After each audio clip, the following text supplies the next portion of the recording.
qué bien de todas formas el poder compartir y mantener estos espacios. Saldrá durante la discusión, pero una de las principales malinterpretaciones o incomprensiones con respecto a una parte del análisis político y de nuestra forma de entender la política era la que lo confundía con una suerte de caja de herramientas para el marketing electoral, que elegiría solo dar las batallas que sean rentables en términos electorales y no dar esas batallas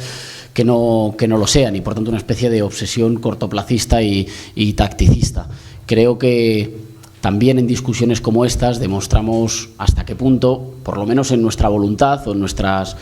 en nuestro proyecto y en nuestro horizonte, está librar todas las batallas electorales posibles para ocupar posiciones en las instituciones, mejorarlas, transformarlas y ponerlas al servicio de la gente, pero al mismo tiempo fomentar una multiplicación y un fortalecimiento de la vida intelectual y de la vida cultural en nuestra sociedad, que yo creo que ya en sí mismo constituye una de nuestras primeras victorias. Yo creo que desde que existimos en España se habla más de política, se escribe más de política, se lee más, se discute más y circulan más ideas con más novedad y con más vigor. Y en ese mismo sentido creo que Germán apuntaba una cosa que es crucial, que es que el libro que hoy presentamos, que es un magnífico ensayo, es un libro a priori lejano o a priori contrario a algunas de las ideas que defendemos quienes estamos en esta mesa. Y desde la admiración intelectual y al mismo tiempo desde algunas de las diferencias es que precisamente queremos discutirlo. Una de las principales cosas que empezaron a diferenciar a Gramsci de muchos de sus contemporáneos fue que discutía con los mejores de su tiempo. Y elegía a los mejores, no siempre de la misma tradición de pensamiento, no siempre del mismo corpus teórico, sino con los que eran capaces de poner con la mejor sistematicidad y con la mayor audacia y con la mayor visión de futuro algunas de las ideas que ocupaban los problemas de su tiempo. Y este libro es, a la vez que una muy buena obra, es un síntoma, porque es uno de los primeros libros en España que asume el populismo como un objeto legítimo de estudio,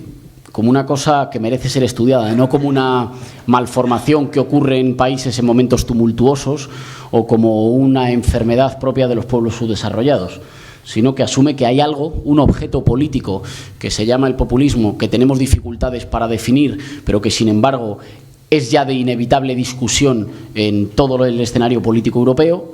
que es un objeto legítimo, que merece ser estudiado y que merece ser discutido. ¿Y cuál es ese objeto? Y voy a la pregunta. ¿Cuál es ese objeto? ¿Cuál es este fenómeno? Seguramente aquí diferimos, pero yo diría que el populismo es esa lógica que recorre siempre toda política. Lo que pasa es que en algunos momentos está más presente y en otros menos, que asume una cuestión paradójica, y creo que lo resaltaba muy bien Clara, que asume una cuestión paradójica, que es que el pueblo no existe y al mismo tiempo que el pueblo es imprescindible para que haya democracia. Es decir, que no existe en ningún lugar secreto un pueblo cerrado, ya conformado, esperando a ser descubierto y representado, pero que al mismo tiempo es una utopía, y además una utopía conservadora, aquella que cree que que los países funcionan bien cuando las instituciones dan respuestas individuales a ciudadanos, consumidores y votantes.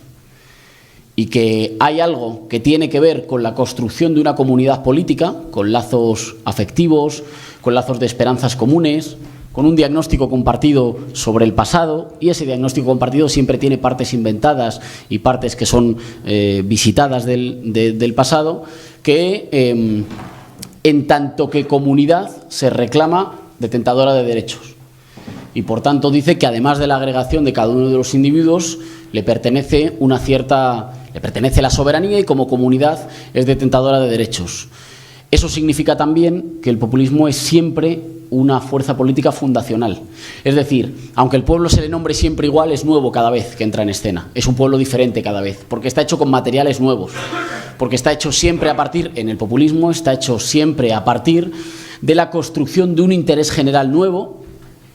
por oposición a las élites que existen y al orden que habían construido, y es un interés general que está construido de retazos o de trozos del conjunto de demandas insatisfechas expectativas no cumplidas o deseos no alcanzados, pero que es algo más que la suma de las partes, que no es solo todos los malestares puestos juntos a protestar contra los de arriba, sino que es la construcción a partir de esos reclamos insatisfechos de un horizonte nuevo. Es decir, ese momento en el que se hace un sinónimo por el cual en el corazón de la nueva comunidad, del nuevo pueblo, están los sectores más desfavorecidos y a la vez pueblo y patria devienen casi la misma cosa. No en términos esencialistas, no como el descubrimiento de una historia que por fin ha sido revelada o de una esencia que estaba esperando a ser revelada, y en ese sentido es muy importante despojarse de cualquier intento o de cualquier pretensión de que, perdidos todos los ismos, encontremos en el populismo una ideología que sustituya el marxismo, el socialismo, el liberalismo y, digamos, una ideología para hacerse camisetas y para encontrar doctrinas, sino que creo que tiene más que ver con un tipo de mirada de la política que le pone el acento a ese momento siempre fundacional que está en el we the people. El otro día lo comentábamos medio en broma, pero todos los momentos fundacionales, cuando nos preguntan ahora mucho sobre las alianzas, todos los momentos fundacionales comienzan con un we the people, nunca con un we the left ni con un we the right. Comienzan con el momento en el que una parte, la parte más golpeada, la parte más desfavorecida de la comunidad, dice: yo soy el núcleo, yo soy el corazón de un interés general nuevo. Y lo soy contra alguien. Y ese contra alguien no es por ninguna voluntad belicista ni guerrerista, sino porque toda definición de la identidad parte de fijar una diferencia, una como más importante que el resto.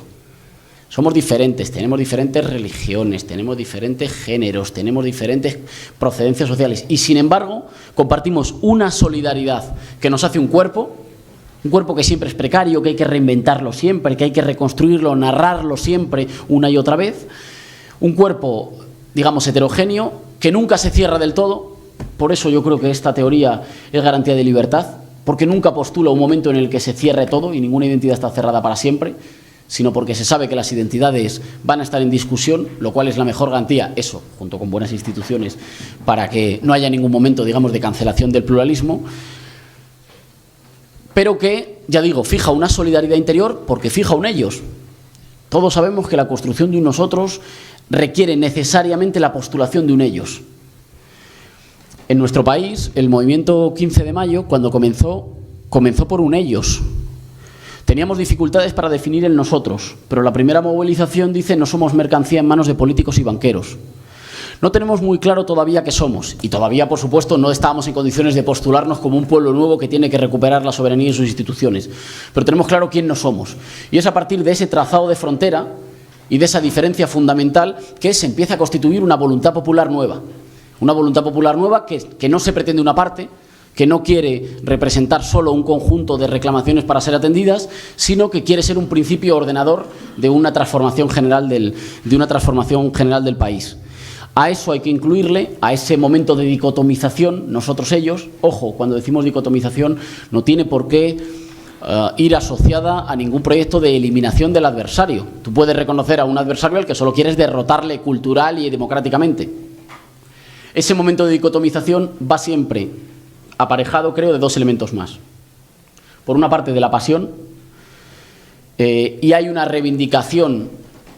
en los populismos, hay una reivindicación que nosotros también hacemos nuestra, de la pasión, no como algo que se nos escapa, no como un epifenómeno ni como algo lateral, sino como algo constitutivo del lazo político, el lazo político como lazo afectivo,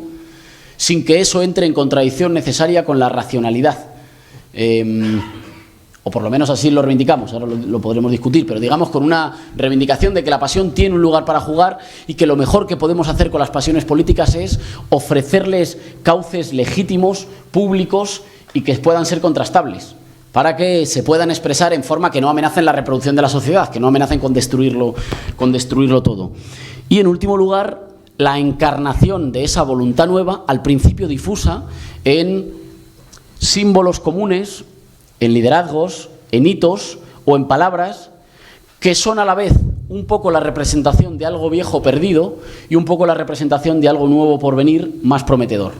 Y por tanto, sobre esas palabras siempre se dan profundas batallas culturales. Son palabras que para ser exitosas tienen que estar ancladas en el imaginario de la sociedad, ya en el imaginario existente, pero que al mismo tiempo tienen que ser capaces de evocar algo nuevo o de evocar su superación. Creo entonces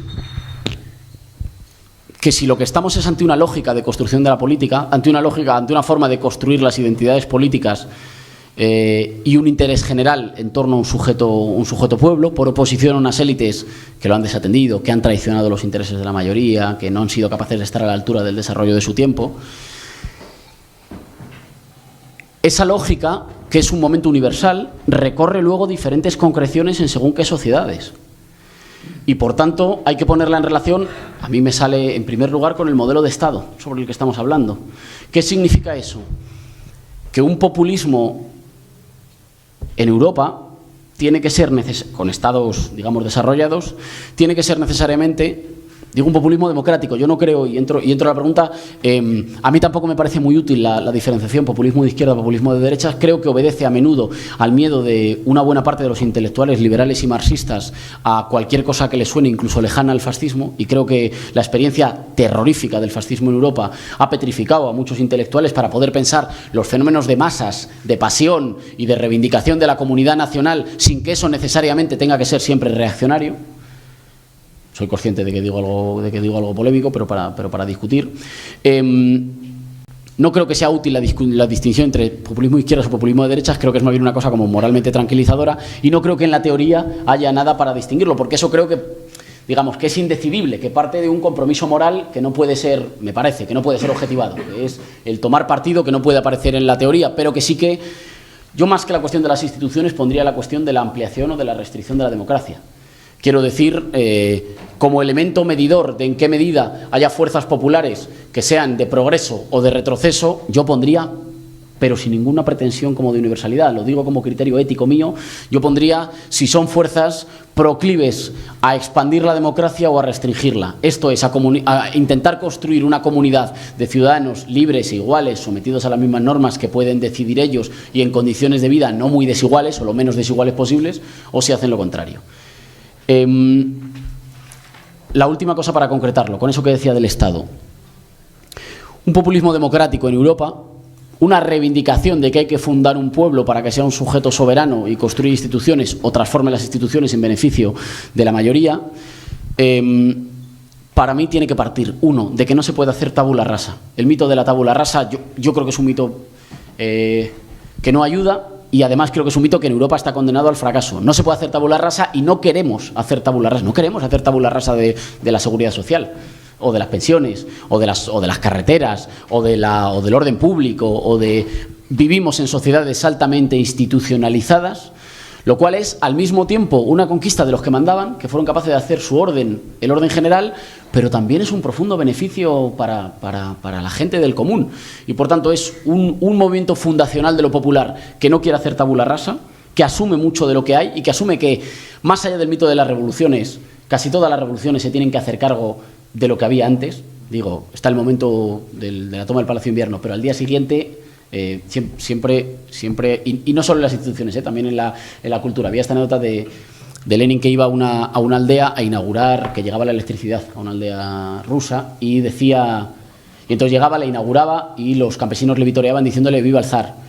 y entonces él les explicaba que ya no había zares, que se había hecho una revolución rusa y que ya no había zares. Escuchaban pacientemente la explicación y cuando se iba le vitoreaban diciéndole que viva el zar, como ejemplo de que por muy brusca y en los estados altamente institucionalizados las transformaciones nunca son bruscas, pero que por muy bruscas que sean las transformaciones, heredan siempre mucho más de lo anterior, y que por tanto la dialéctica, esta reforma-revolución, es una dialéctica, yo siempre he pensado, diseñada para atrapar o en la integración o en una especie de extremismo estético, y que por tanto no vale para pensar la política. En segundo lugar, que las instituciones no son neutrales.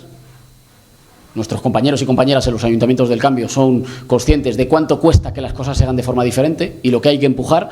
No son neutrales, pero tampoco son una máquina al servicio de ninguna clase social. Son el resultado de equilibrios de fuerzas congelados, de procedimientos y de inercias que nosotros tenemos, digamos, que intentar transformar para bien, asumiendo como un rasgo típico de la política moderna que en todas esas relaciones tú transformas y eres transformado a la vez. Y eso para mí significa básicamente que un populismo democrático en Europa y en España es necesariamente ciudadano, es decir, se hace cargo del proceso de individualización y de producción de certezas que las instituciones han hecho para la gente, no las impugna como si fuera una mentira, las asume, y cuando reivindica lo plebeyo no lo reivindica como un sinónimo de los parias de la tierra. Lo plebeyo no es la nueva forma con la que decimos clase obrera, ni con la que decimos pobres.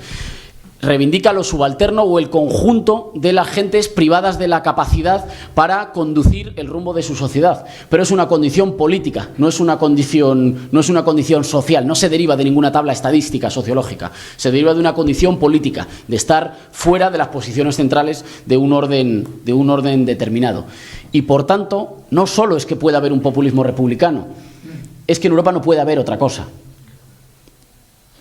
Digamos, no en el momento de péndulo de la impugnación destituyente de las élites y de las instituciones, sino que por proyecto político, y yo creo que Clara lo decía muy bien, digamos, resumiendo el que compartimos, por proyecto político, pero también por en qué tipo de estados nos movemos, en qué tipo de sociedades nos movemos, qué tipo de culturas nos rodean, tiene que ser una fundación de un pueblo nuevo, un we the people, que se haga cargo necesariamente de la densidad institucional que existía, de los logros que eso supone, pero también de que las transformaciones nunca son abruptas, es decir, que no son guerra de movimientos, que son siempre guerra de posiciones en Europa.